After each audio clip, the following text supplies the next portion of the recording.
সুরজিৎ দাস। আমি বর্তমানে কলকাতা মেডিকেল কলেজে থার্ড ইয়ারে পড়ছি। আমি চুঁচুড়াতে আমার বাড়ি। আমি এখানে নেস্টের স্কলারশিপটা আমার বিনোদ স্যার ব্যবস্থা করে দিয়েছে।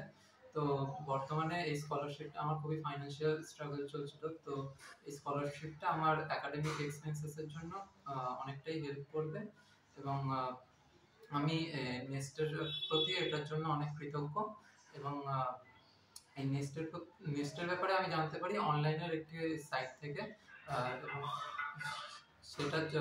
সেটা জানার পরে আমি তখন স্যারকে ইমেল করি এবং ইমেল করার পর স্যার নিজে থেকেই আমার সাথে এই ব্যাপারটা নিয়ে যোগাযোগ করেন এবং আমি স্কলারশিপের যা যা মানে ডকুমেন্টেশন সেগুলো পুরোপুরি জমা দিয়েছি এবং আজকে সাকসেসফুলি স্যারেরা আমাদের স্কলারশিপটা গ্র্যান্ট করেছেন এবং আমি এর জন্য স্যারদের কাছে অনেকটাই থ্যাঙ্কফুল।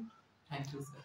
আচ্ছা সুরজিৎ, তোমার এই হেমোফিলিয়ার ব্যাপারটা একটু বলে দাও। আচ্ছা, আর একটা কথা যেটা হচ্ছে আমি মানে একজন পার্সন উইথ হিমোফিলিয়া, এটা একটা ব্লিডিং ডিসঅর্ডার যেটা বাই বার্থ আমার হয়ে আছে। তো এটা মানে যে কোনো জায়গা থেকে যদি ব্লিডিং হয় তাহলে ব্লিডিং বন্ধ হয় না। তো এটা নিয়ে আমার রেগুলার লাইফ মেনটেন করাটা খুবই স্ট্রাগলের। তো সেই জন্য এটা স্কলারশিপটা পেয়ে এটাতেও আমার অনেকটা লাইফটা ইজি হবে। Thank you.